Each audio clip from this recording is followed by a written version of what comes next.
हे what's up guys, welcome back once again. दोस्तों, आज की कहानी जो एक्सप्लेन करने जा रहे हैं वे असल में एक 19 साल के लड़की की दास्तां है जो अपनी लाइफ में एक एक करके सब कुछ खोता जा रहा है, पर एक औरत ने उसका खोया हुआ सब कुछ उसे लौटा दिया। पर कैसे, चलिए देखते हैं। हेलम नाम का लड़का जिसके डैड की अच्छी खासी प्रॉपर्टी है, पर वे फिर भी अपने घर के थोड़ी दूर एक ट्री हाउस में रहता है और वहाँ से लोगों के ऊपर नज़र रखता है अपनी दूरबीन से। ये उसकी बचपन की आदत है, लोगों के निजी कामों पर नज़र रखना। आज तक किसी को इस बारे में कुछ पता नहीं चला। अब घर जाकर उसे पता चलता है कि उसकी बहन लूसी अब यूनिवर्सिटी जा रही है, इसलिए वे बहुत उदास हो जाता है क्योंकि अब वे अकेला पड़ जाएगा। ये हम देख पाते हैं कि इस फैमिली में टोटल 4 लोग हैं। हेलम, उसकी बहन लूसी, उसके डैड जूलस और उसकी स्टेप मदर विनेटी। उसकी रियल मॉम की कुछ सालों पहले न जाने कैसे पर मौत हो गई और उनकी मौत की वजह वह विनेटी को ही मानता है, इसलिए उससे ज़्यादा वह बातचीत नहीं करता। घर जाकर दोनों भाई बहन एक अच्छा टाइम स्पेंड करते हैं। लूसी उसके साथ में क्लब चलने को कहती है, लेकिन वह मना कर देता है और कहता है कि उसे उसके ट्री हाउस में रहना पसंद है। और वहाँ जाकर वह देखता है कि एक घर में एक लेडी अपने बच्चे को फीड कर रही है, तो वो उसे उसकी पेंटिंग बनाना शुरू कर देता है। या हम उस ट्री हाउस में उसकी मॉम को एक बहुत बड़ी सी पेंटिंग भी देखते हैं।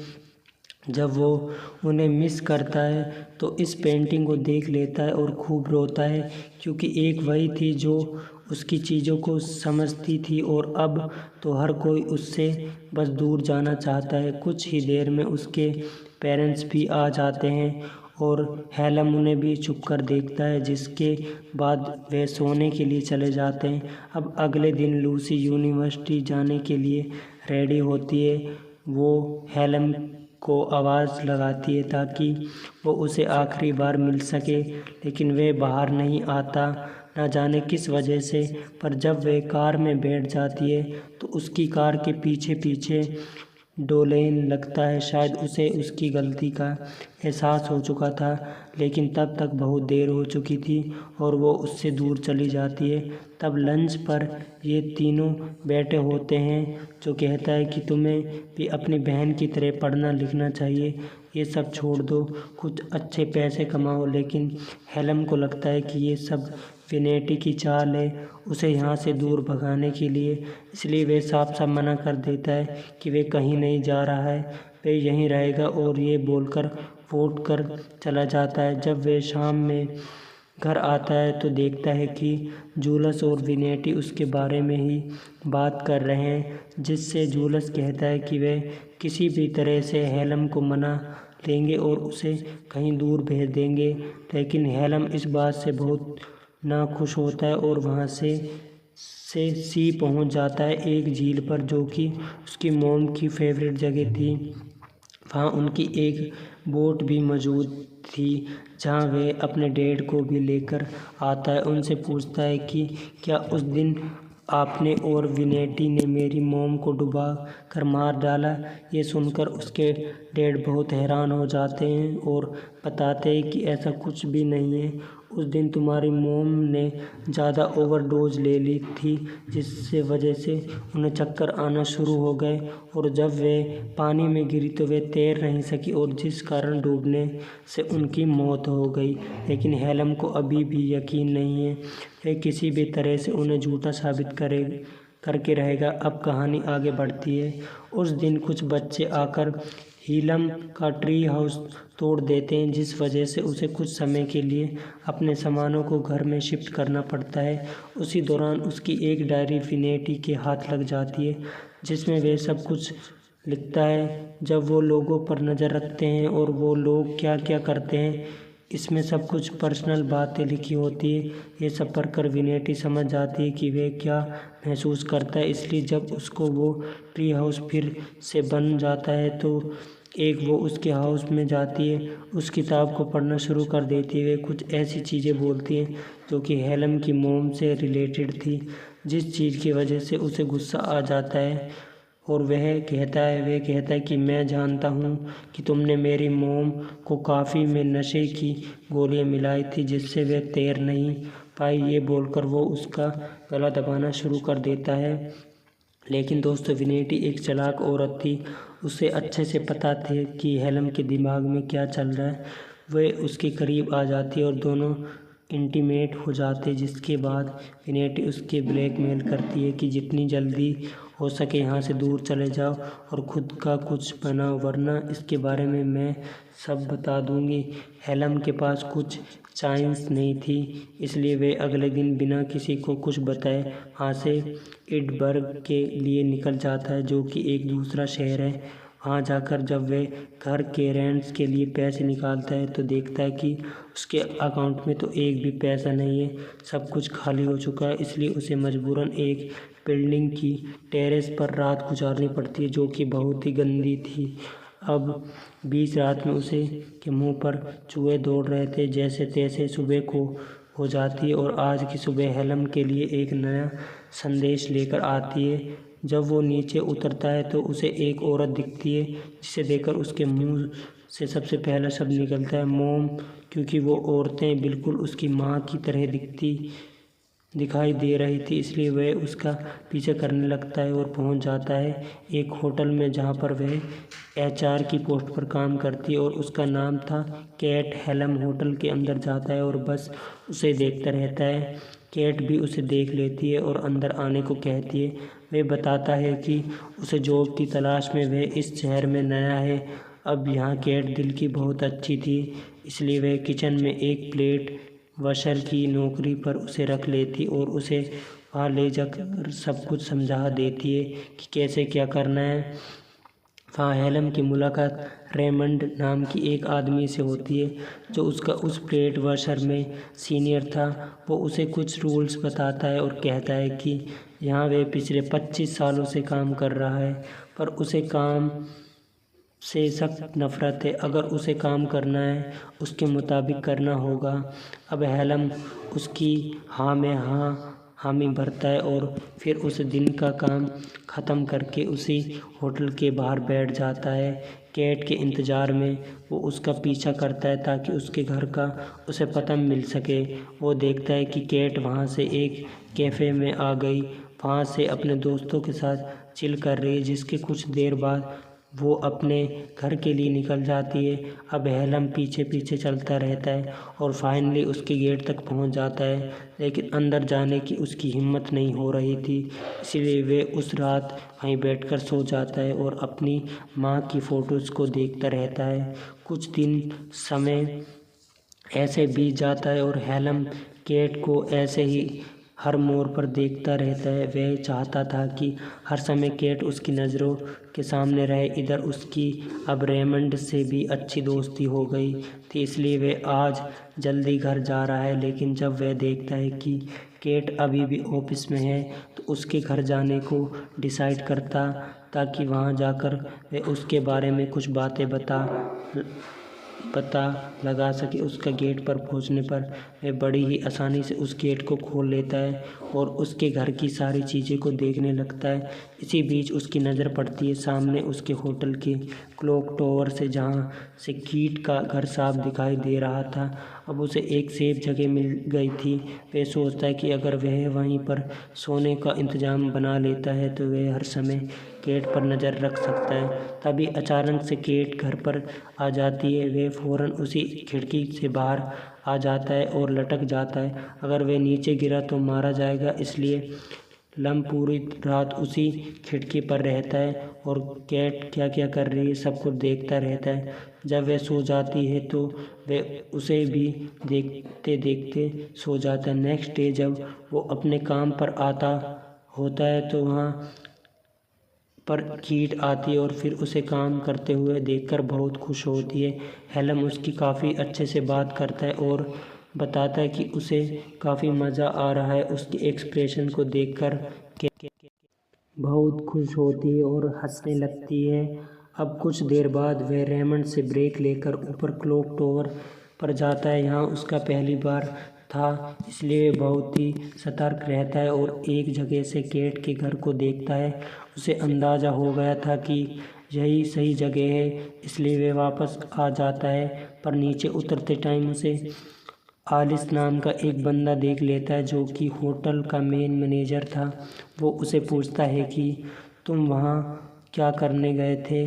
तो हेलम उसे झूठ बोलता है कि बेलिस उसे वार्न करता है कि आइंदा मत जाना, वह सिर्फ स्टाफ वालों के लिए, ना कि तुम्हारे लिए। लेकिन हेलम का कहाँ मानने वाला में से था। जब होटल बंद होने वाला होता है तो वह अपने सोने का सामान लेकर उसी क्लॉक टावर पर चढ़ता जाता है और कैट के घर को देखना शुरू कर देता है। कुछ देर बाद वहाँ कोई आता है, जो कोई ओरन नहीं बल्कि आलसी था। ये देखकर लम फौरन नीचे जाता है और केट के घर की छत पर चढ़ जाता है, जहाँ की खिड़की से वो उसकी इंटीमेट होते हुए देखता है। और वो भी एलिस के साथ। दोनों की बातों से पता चलता है कि एलिस शादीशुदा है, जो बात कैट को पसंद नहीं है।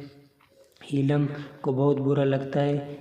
वह पूरी रात बस रोता रहता है। न जाने किस बात का उसे गम था कि बात उसे खुद भी समझ नहीं आ रही थी। अब सुबह होने पर वह पुलिस स्टेशन जाता है। वहाँ एक अपनी स्टेप मदर विनेटी के खिलाफ एक FIR दर्ज करवाता है कि उन्होंने उसकी रियल मोम को डुबाकर मार डाला, और उसका कहना है कि उन्होंने खुद ही कैंपस किया है कि वे ऐसा कर चुकी है। खैर, फिर से काम पर आने के बाद वो पकड़ा जाता है, क्योंकि जब वो क्लॉक रूम में आ जा रहा था उसे एलिस देख लेता है और उसके पीछे पीछे ऊपर पहुंच जाता है।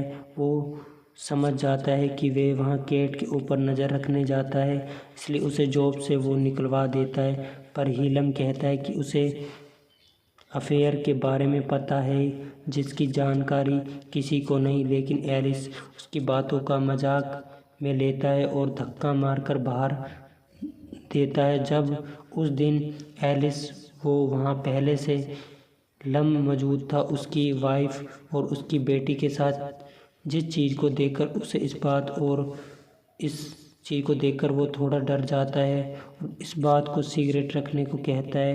वहीं हेलम को भी उसकी नौकरी वापस मिल जाती है। वे अपने काम पर वापस आ जाता है। दूसरे दिन की सुबह जब कैट उस अपने पास बुलाकर बताती कि फ्रंट डेस्क की जॉब की वैकेंसी निकली है, अगर उसे अप्लाई करना है तो वह कर सकता है, उसमें अच्छी सैलरी और यूनिफॉर्म दोनों मिलेगी।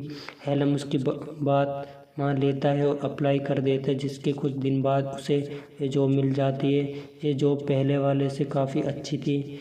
अब उस रात आलिस फिर भी क्लॉक टावर जाता है। वहाँ से देखता है कि लम कीट को उसकी खिड़की से देख रहा है, इसलिए वह उसके घर पहुँच जाता है और उसे जलाने के लिए वो उसके सामने ही इंटीमेट होने लगता है, जो बात हीलम को बहुत बुरी लगती है। इसलिए वह वापस आ जाता है और खूब रोता है। और दोस्तों, आज उसका जन्मदिन भी है, इसलिए वह अपनी माँ की वह चिट्ठी को पढ़कर रोने लगता है, जो उन्होंने उसे आखिर बार लिखी थी।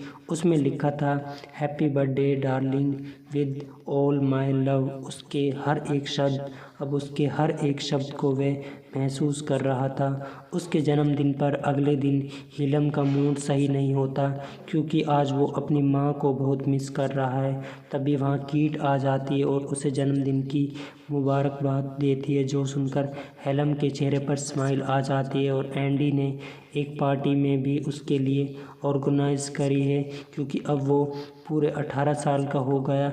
अब तीनों ही साथ में ड्रिंक करते हैं और खूब मस्ती भी करते हैं, जहाँ एंडी इतना ज़्यादा पी लेता है कि वह हेलम के सामने एलिस और केट के अफेयर के बारे में बता देता है, जो सुनकर केट शर्मसार हो जाती है लेकिन कुछ कहती नहीं।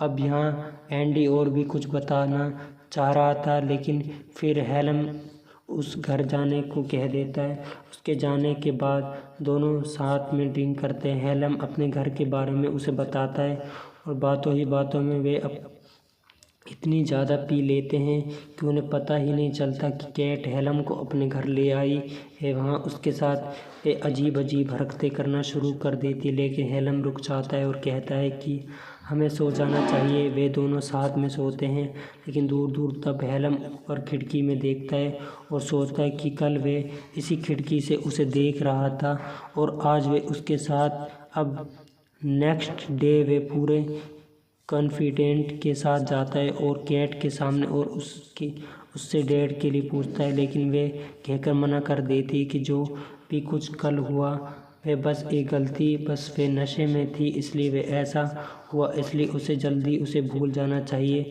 तो हेलम समझ जाता है और अपने काम पर वापस लौट आता है, लेकिन कहीं न कहीं उसके दिमाग में वही सब चल रहा था।